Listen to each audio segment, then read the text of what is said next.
Coming up on Carolina News, it's a season of giving. See what Columbia residents are doing to help out those in need.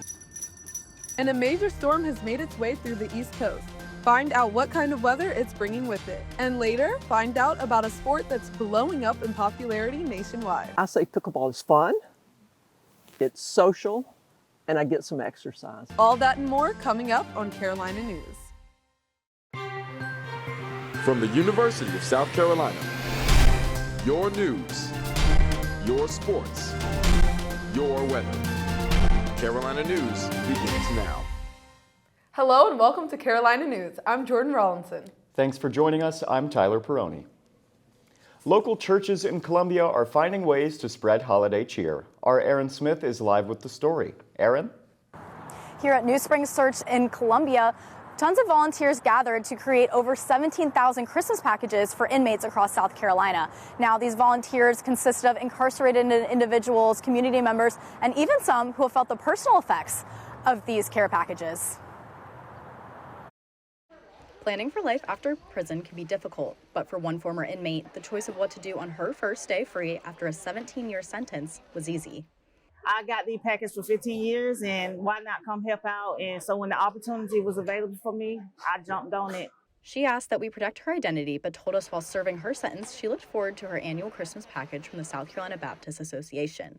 And today, she joined nearly 150 volunteers to pack those same Christmas packages, now as a free woman. I'm just happy to be home. Local inmates and community members have volunteered side by side to assemble these gift bags for nearly 5 decades. The South Carolina Baptist Association takes donations from over 2,000 churches across the state to create Christmas packages for every inmate in South Carolina. It reminds them that they're not forgotten, and certainly reminds them that God cares for them and has a plan for them. So we want to be a part of that kind of joy on the inside and on the outside. Inmates receive toiletry items, candies, and letters to fill out and share with loved ones. And for the director of the South Carolina Department of Corrections, regardless of denomination, these gift packages are about reaching people this holiday season. It's not just this church, but it's, God in general, right? And on the inside, these gifts are well received. It's like big old Christmas parties. That day we get them. Everybody's excited. Tomorrow, every single inmate across the state will receive one of these Christmas packages. Live for Carolina News in Columbia, I'm Aaron Smith. A massive storm has stretched across most of the East Coast today and has caused snowstorms in the north and rain down here in South Carolina. Our Chloe Finley is live in the Weather Center with what you can expect here in the Midlands tonight. Chloe? Yeah, this storm just ripped through this morning, serving as the first big winter storm of the season. Brought a lot of snow to the northeast, and here in South Carolina, a lot of rain this morning. But by now it has cleared up, 51 degrees. As you can see behind me, it's pretty cloudy, but if I take a step outside, I'm staying pretty dry. No drizzle. Unfortunately, that's not going to be the case at the end of the week, leading into the weekend, but I'll have more on that later. Jordan and Tyler, for now, back to you. The Salvation Army's Angel Tree season is underway across the Midlands, helping connect families who need support with community members looking to give back. Our Ellie Coleman shows us how the program is making an impact right here in Columbia. The holiday season is in full swing, but for those that may be struggling, the Angel Tree program hosted by the Salvation Army helps provide Christmas gifts for children and seniors across the Midlands. This year, the Salvation Army says need is higher than ever. We are going to be serving just about 1,000 families. Which equals about 2,500 children. With toy inflation at an all-time high and 14% of children facing poverty, help from the community is crucial in providing Christmas magic to local families. So it really touched my heart. My mom grew up on the Angel Tree. I thought it was very important to me, and it's such an easy way to give back to our community. So I was like, I can afford it, so why not?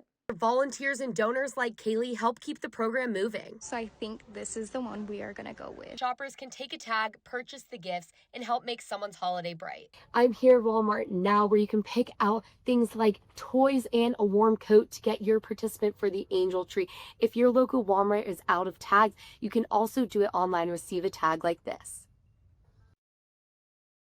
Parents love their kids. And the ability for them to be able to follow through and make their kids smile on Christmas Day is super impactful. Donations are underway now, and volunteers are hard at work to ensure that every child gets their gifts. In Columbia, Ellie Coleman, Carolina News. If you'd like to adopt an angel or donate, the Salvation Army has locations set up across the Midlands and online. They say there's still time to help a child or senior in need this holiday season. Their Stuff the Bus event this Friday will help collect even more gifts to make sure every angel is covered. Richland County Sheriff Leon Lott just announced the arrest of someone in reference to a fatal shooting that occurred Saturday on Percival Road. Mario Baca Corrales was arrested last night and is being charged with murder and possession of a weapon during a violent crime. Deputies say the victim was found lying unresponsive in a parking lot with a gunshot wound to his upper body after a verbal altercation took place. Corrales was located by the Sheriff's Department in Somerville and was taken into custody and transported to the Alvin S. Glenn Detention Center yesterday. A convicted serial killer from Spartanburg County is asking for the end of the receivership that controls his assets. The move would give Todd Kohlhelp back financial control, and it would mean his victims' families and the one surviving victim would receive only a portion of the more than $10 million awarded to them. Ending this receivership would also allow Kohlhelp to keep any future earnings. He is calling for his remaining assets to be sold, the proceeds distributed to his victims, and then for the receivership to be terminated. The judge ruled to take the matter under advisement and will make a decision at a later date. A 40-year-old man has been arrested in Richland County for being linked to a string of dental office burglaries in Northeast Columbia. Investigators have connected Joshua Spencer to 3 break-ins. Spencer was charged with 3 counts of burglary, grand larceny, and possession of a firearm by a convicted felon. The Sheriff's Department says the investigation is ongoing and other charges may occur in connection to other burglaries in the area. The Richland County Sheriff's Department also announced the arrests of 2 individuals after a child was found with burns on its body. Deputies say that 32-year-old Darius Jackson and 31-year-old Yunga Pewu Jackson were each charged with 1 count of unlawful conduct toward a child. This came after deputies were made aware of a 1-year-old child that was being treated for burns on its body at an out-of-state burn center, which revealed the burns were allegedly from unlawful conduct. Both suspects were taken to the Alvin S. Glenn Detention Center, and both were released on PR bonds, according to the Sheriff's Department. In more statewide news, Governor Henry McMaster announced that South Carolina will be sending members of the state's National Guard to Washington, D.C. This comes after 2 National Guard members were shot in the nation's capital last Wednesday, where one of them died. The governor says the request came from the U.S. Secretary of the Army. The state will send between 200 to 300 troops, which will be funded by the federal government. The governor discussed this being the 2nd time the state will send National Guard troops to D.C. this year. Well, the request was open-ended. We didn't know when we would be asked again, but we were asked again. And so we're happy to do it. It's important. As of now, it is unclear when the state's troops will be deployed to the nation's capital. TSA announced that passengers without a real ID will have to start paying a $45 fee in February. The payment will be good for a 10-day period and can be made on tsaconfirm.id. 94% of passengers already have a real ID, according to the TSA website. If you're looking to get a real ID, you can head to your local DMV. To make an appointment, you can head to scdmvonline.gov and find your local spot there. And attention Powerball players, 2 winning tickets from last Wednesday's drawing were sold in the state. According to the South Carolina Education Lottery, a $1 million ticket was sold at the Best Stop on Bush River Road in Columbia, and a $50,000 ticket was sold at an EN Market on Yemassee Highway in Yemassee. The winning tickets have yet to be claimed, and players have 180 days from the drawing date to claim their prizes. Coming up next on Carolina News. Our Abby Tam visited local businesses around Columbia to see how they're being sustainable and turning a profit from it. Stay tuned. Welcome back to Carolina News. South Carolina wastes 60,000 pounds of food annually. That's according to the SC Department of Environmental Services. Our Abby Tam reports how some restaurants in Columbia are reducing their food waste. Rebel Dogs opens at 11. But before the restaurant's doors unlock, owner Shelley Pugh is already prepping to feed people, something she's been doing her whole life. I have been cooking since I was 4. People have always asked me to cook for them. For Pugh, feeding people is only half the job. The other half, figuring out how to reduce food waste. What can I do to be sustainable, but still, make it effortless? That question led her to Too Good To Go, an app where customers buy leftover food at a discount. The catch, you don't know what you're getting. And Rebel Dogs isn't the only local spot taking part. A quick drive to Rosewood takes us to Sour and Salt Bakery, also on the app. An owner wasn't available for an interview, but this is where we picked up our own surprise bag. I paid $6.99 for these 14 bagels, which is usually retailed at $21. So not only am I getting a good deal, Sour and Salt is helping reduce their food waste. And the app is spread all across Columbia, from Drip in 5 Points to Brickhouse Coffee in West Columbia. A manager at Brickhouse says sustainability and profit aren't the only benefits. People that do come from Too Good To Go aren't regulars here, they're not normal customers that come inside. And back at Rebel Dogs, Pugh hopes that more restaurants join the movement. It just really is a good business practice as well. A good business practice with an even better impact. In Columbia, Abby Tam, Carolina News. If you're looking to support a local business and reduce food waste, Too Good To Go is available for free on the App Store. Switching from inexpensive options to something a little bit more expensive, the Prada Group purchased their Milan fashion rival Versace for over $1.3 billion. Donatella Versace welcomed the deal in an Instagram post that also honored her late brother, Gianni Versace, the brand's founder. She said, quote, "Today is your day, and the day Versace joins the Prada family," end quote. This deal is expected to relaunch Versace's fortunes, and Prada says the purchase was completed after receiving all clearances to do so. Prada Group Chairman Patrizio Bertelli says he doesn't expect to make any soon executive changes to Versace, but says that the brand had long been underperforming in the market. Now to something that's been overperforming. One sport in particular has been gaining popularity nationwide over the past couple of years. Our Kyron Williams has the story on what's been causing all of this racket. What you're seeing here is pickleball, a sport defined by its ease of access, emphasis on teamwork, and its inherently competitive nature. Inspired by sports like tennis and ping pong, pickleball offers a more approachable game for people of all ages. Pickleball is, again, it's probably a more social sport, and it's definitely more inclusive, and their skill level might not exactly be a detriment as much as it would in the game of tennis, where the court's a lot bigger, there's a lot more athleticism involved. The KC Pickleball Complex is among the many new facilities that have been built nationwide recently. In the last 7 years, more than 26,000 pickleball courts have been made in the United States, and more than 8,000 tennis courts have been converted into pickleball courts. According to the Association of Pickleball Professionals, there were over 48 million pickleball players in the U.S. last year, and the sport has seen over a 300% increase in participation over the last 3 years. All this growth and development raises the question, what makes pickleball so intriguing? Something that's great about it is that there's no, skill requirement, nor is there an age or fitness requirement. So it's fun to make it a little bit competitive sometimes, and also casual, so it just makes it both. I love competitiveness, but I also just enjoy the social aspect of it, and it just gives you a full body exercise, workout. Owner of local tennis and pickleball equipment store, Lisa Barrett, has played pickleball for years. That's why I love pickleball. I'll play with my non-athletic friends and have a great time.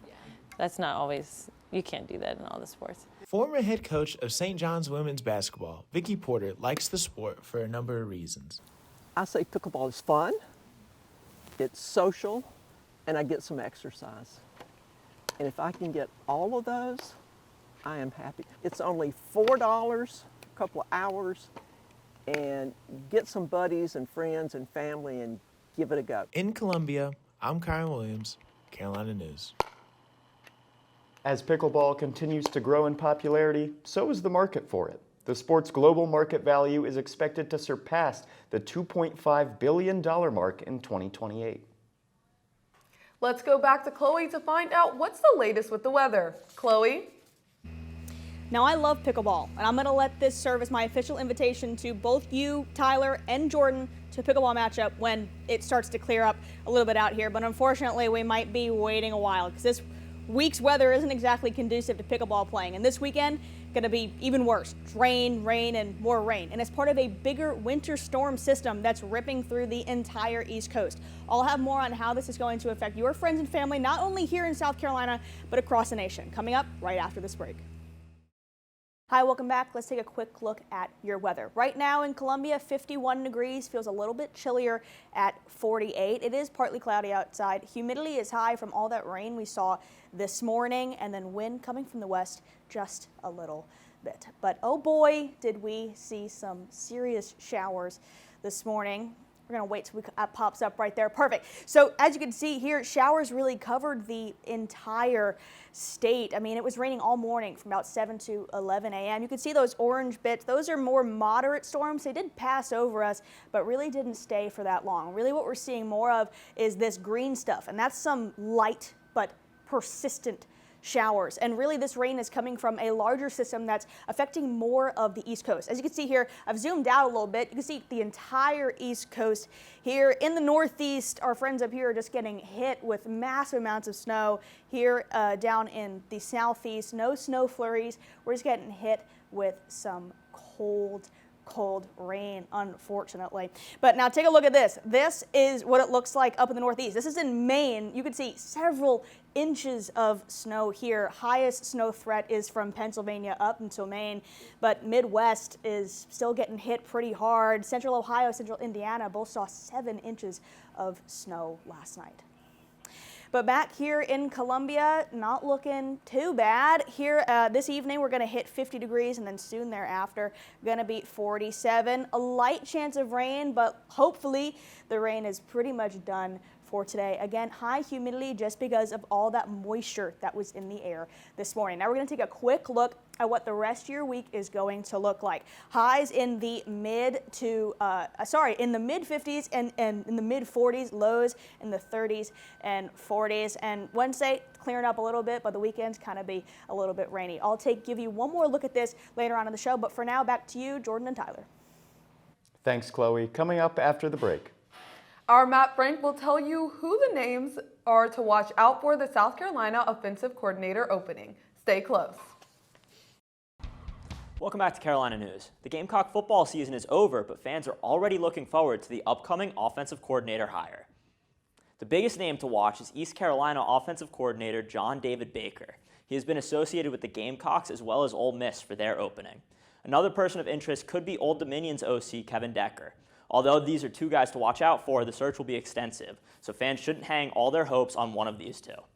I spoke with Chris Clark from Gamecock Central today. He told me that Beamer and co. have kept things very close to the vest during this search, but he emphasized how they will be looking for a proven play caller. Here's what he had to say. Everything that we've heard is that we expect Shane Beamer to tab somebody who is a current play caller or otherwise has very recent collegiate experience doing that. In other Gamecock athletics news, the men's basketball team will take on Virginia Tech tonight as a part of the ACC-SEC Challenge. Both teams have 2 losses, with the Gamecocks sitting at 5-2 and the Hokies at 6-2. Gamecocks are currently 1.5-point favorites, but they will have to watch out for Tech forward Amani Hansberry, who is averaging over 15 points a game. It'll be up to South Carolina's backcourt duo of Michi Johnson and Eli Ellis to lead the Gamecocks to their 6th win of the season and first over a Power 5 opponent. Staying on the hardwood, the Charlotte Hornets have fallen to 6-15 following a loss to the Brooklyn Nets last night. While rookie sensation Con Knippel had another solid performance, leading the Hornets with 18 points, it was not enough to overcome the 35-point showing from Michael Porter Jr. With yet another loss, trade rumors continue to swirl around Hornets star guard LaMelo Ball. Bleacher Report first reported a couple weeks ago that he was open to a trade, and with a slight dip in production this year, many are speculating that a trade could be a possibility. And back on the gridiron, I saw maybe the weirdest play of all time last night. Take a look. This is New York Giants kicker Younghoe Koo attempting a 47-yard field goal against the New England Patriots on Monday Night Football. This would have cut the Patriots' lead to 7 around halfway through the second quarter. As you can see here, though, he completely missed the ball. It actually looks a little bit like my golf swing. This moment marked a turning point in the game as the Pats went on to rattle off 13 unanswered points to end the half and won the game 33-15. New England is now 11-2 and sits in first place in the AFC. Meanwhile, the Giants are 2-11 and fans are looking forward to next year's draft. That's all for your sports updates for today. Tyler, Jordan. Thanks, Matt. Coming up next. A beloved superhero had a comic sell for how much? Stay close. Finally tonight on Carolina News, a super find leads to a super payout. A pristine copy of Superman #1 that was discovered in an attic last year was auctioned for $9.12 million. This is the most expensive comic book sale in the world. Wow, that's amazing, but my favorite superhero is actually Ironheart. What's your favorite superhero? I like Ironheart. I kind of in the same family. I'm a big War Machine fan. Now, Chloe, in the Weather Center, who is your favorite superhero? If I had to choose, I think my favorite superhero is definitely the Flash. I tend to think I'm kind of quick on my feet, and it might be a little bit brazen, but I'll challenge anyone in the newsroom to a foot race. But if I had a superpower right now, it'd be to clear up this weather, because there's going to be a lot of rain this weekend. Tomorrow, not looking too bad. Sunny outside, high of 52. Thursday, the clouds start coming in. And then this weekend, rain, more rain, pretty much all day, every day. So unfortunately, we're looking forward to a little bit of a wet weekend. But that's all I got. Back to you guys at the desk. Thanks, Chloe, and thank you so much for being with us. Our 4:30 show starts in 10 minutes. We hope to see you back here tomorrow. Have a great evening.